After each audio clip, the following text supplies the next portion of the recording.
This video includes two diametrically opposed topics, 7.10 and 7.11, speciation and extinction. Speciation is the development of new species over geologic time. It is the reason why there is such a huge variety of living things, to which we refer to as biodiversity. Some of those examples include the 28,000 species of bony fish like salmon and trout and goldfish, the 300,000 species of flowering plants, and the nearly 1 million species of insects. It is important to note that those are just examples of the species that we know about and have named.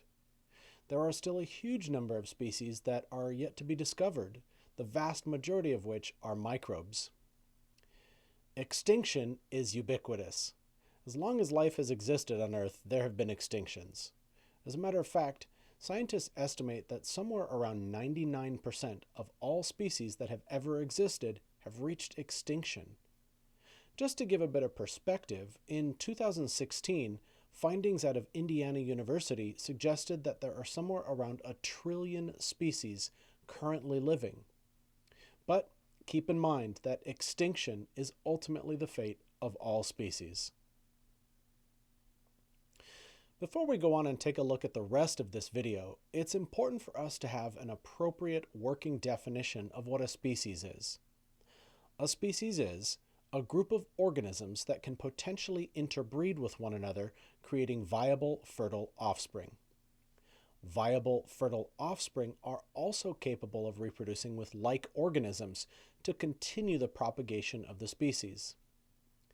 In many cases, a species is present in distinct groupings, which are referred to as populations. Populations of the same species may exist in different areas around the world. For some populations, gene flow, or migration, is common between them, whereas for others, it is not. We're going to start off by looking at what some of the causes of speciation are. In this diagram, we can see that there are 4 different populations of individuals of the same species. Because of gene flow or migration, interbreeding between these populations is possible, and they're going to be kept genetically stable. That is to say, the genetic differences that we find between the populations is going to remain relatively small, and these organisms should continue to be able to reproduce with one another. It is gene flow between populations that keeps them genetically locked together as a single species. If individuals or an entire population becomes separated or isolated from the others, natural selection pressures may favor different variations in the isolated population. Isolation can occur due to geologic processes like the erosion of land to form rivers or canyons, the uplifting of land masses to form hill or mountain ranges, or even volcanic eruptions. Even human constructs like large highways, dams, and cities can fragment habitats, impeding gene flow. Genetic changes between the isolated organisms would accumulate, driving those two species to become more and more different from one another. Over time, many generations, if enough change accumulates, this would prevent the previously isolated individuals from being able to interbreed with other populations. It would now be considered a different species. A bit later in the video, we're going to explore the concept of hybrids as illustrated on the right side of this diagram. There are 2 generalized modes of speciation. The first one is called allopatric speciation and is far more common. Allopatric speciation results when, as in the previous example, populations are physically separated or isolated from one another. Let's consider this model. It begins with a common ancestor, represented by the green color coding. Reproductive isolation prevents the original population from maintaining gene flow. Varying environmental conditions in each of the regions would select 4 different variations in the original population. Perhaps the mountain range runs east-west and the south-facing side receives more sunlight. Or maybe it runs north-south and one face of the range receives more precipitation. It could be the presence of predators in some places but not others. Or maybe different food sources are available in each region. It might be the weather over the peaks that makes it too inhospitable due to cold or wind to allow for continued migration. Whatever the isolative mechanisms are, the result is the same: reproductive isolation leading to speciation. Check out the video linked above from the California Academy of Sciences to learn more. You can fast forward to 6 minutes and 50 seconds to watch the part on speciation. Allopatric speciation is much more likely than the second form, called sympatric speciation. It's a lot less common and even is quite difficult for scientists to definitively produce examples of it because it involves the development of differences without reproductive isolation. Sympatric speciation could involve selecting against heterozygotes and for homozygous dominant and homozygous recessive individuals. As seen in a previous video, this is called disruptive or diversifying selection and would result in the divergence of groups of individuals within a population. In plants, it could also be the result of minutely varying soil characteristics and the concentration of nutrient availability that plants take in from the soil. Also for plants, growing even just a few meters away from a water source, that can mean different selective pressures acting upon them versus those that are closer to water. Earlier in the video, there was a diagram that made reference to something called hybrids. So let's take a look at what a hybrid is. What if the barrier that is preventing the interbreeding between populations isn't absolute, or is weakened, or removed entirely? The formation of hybrids is possible between two technically different species if they are genetically, behaviorally, and physically similar enough. They might be capable of reproducing offspring together. Those offspring are called hybrids. Hybrids are oftentimes less fit than either of the two parent species. As developing embryos, they tend to be less viable, and if they do survive to physical adulthood, they are almost always sterile, incapable of reproducing. You may already be familiar with some examples of hybrids. For example, if a horse and a donkey were to mate, they would produce a mule. Because of the genetic similarities between species, a cross between a male lion and a female tiger produces ligers. When the mother is the lion and the father is the tiger, the hybrid offspring is called a tigon. One of my favorites is a cross between a grizzly bear and a polar bear, the very rare growler bear. Because they are less fit than either of the two parent species, hybrids themselves are selected against and therefore, over time, might be eliminated in the population. There are three possible fates when it comes to hybrid formation. The first one is called reinforcement. Reinforcement occurs when a reproductive barrier persists sufficiently to allow for the continued genetic divergence of the parent species. Ultimately, they reach the point where they're no longer capable of producing any hybrids, and full speciation is complete.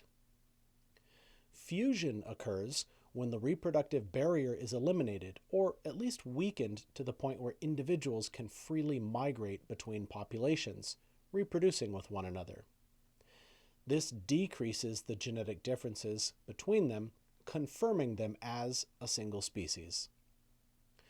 Thirdly, stabilization occurs when reproductive barriers still exist, but continue to allow for the formation of hybrids. So why are hybrids so rare? Why aren't there more examples of different species mating together? There are a series of preventative mechanisms that disallow interspecific mating. The first 5 of these sequential barriers to producing hybrids exist before fertilization and are called prezygotic barriers. The first prezygotic barrier is called habitat isolation. The idea behind habitat isolation is a simple one. If 2 species don't live in or migrate to the same place, they can't possibly reproduce with one another. If they do live in the same place, or at least sometimes cross paths, that's when temporal isolation comes into play. Temporal isolation is the idea that 2 species may not be fertile at the same time of day, within the same season, or during the same time of year. Perhaps species A is fertile in the spring, and species B is fertile in the summer. Because they're not fertile at the same time, they can't reproduce with one another. Behavioral isolation is pretty much just applicable to animals, since plants don't really have reproductive behaviors in the same way. Behavioral isolation deals with the courtship behaviors that individuals of a species use to attract mates. Think of the peacock fanning out his feathers, or bird songs and courtship dances, and even displays of strength or aggression, all of which are meant to show off reproductive fitness. This barrier exists because courtship behaviors are species specific, and what's attractive to one species simply isn't to another. If none of those barriers exist, mating could be attempted. The next 2 barriers determine if mating is successful. Mechanical isolation is in reference to physical compatibility of the genitals of 2 different species. If they aren't anatomically able to couple together, that would effectively prevent the formation of a zygote. The final prezygotic barrier is gametic isolation. In this, if sperm and egg aren't biochemically compatible with one another, and the sperm cannot fertilize the egg, zygote formation does not occur. Even after a zygote is formed, there are still 3 postzygotic barriers. The first of these barriers is called reduced hybrid viability. In this, the zygote fails to develop into an embryo, or the embryo doesn't develop properly. No offspring would be born, hatched, or germinated. In reduced hybrid fertility, the embryo survives development and offspring are produced, yet it is sterile and cannot create its own functional gametes.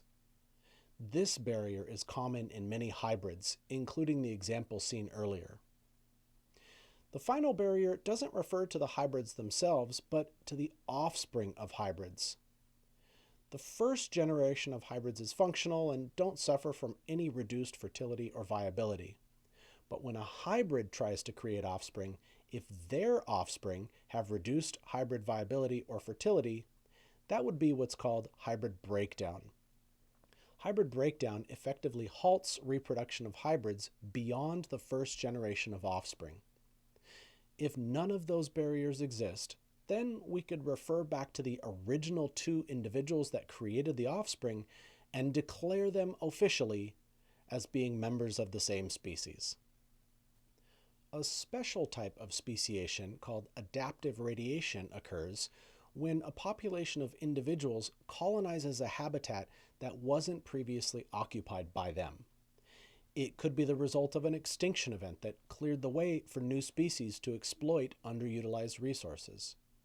Large-scale weather events like hurricanes, droughts, and floods, as well as things like forest fires and volcanic eruptions, can provide opportunities by opening up ecological niches to be exploited. With extensive disease outbreaks, the loss of large numbers of individuals makes available the resources that they had been using to other species. Adaptive radiation is a form of divergent evolution, as multiple species are the result of a common ancestor, and takes place because natural selection is favoring multiple variations to take advantage of multiple available resources within a habitat. A great example of this is Darwin's finches. The finches that currently occupy habitats on the Galapagos Islands have all descended from a single species of finch that migrated there millions of years ago. Because there are different selective pressures on different islands, in this case in the form of food type availability, a number of species have evolved to take advantage of whatever food types are available. Some birds may eat seeds or nuts that they can crack open with their powerful beaks. Others eat insects, and even others eat the fruits that are produced by cacti.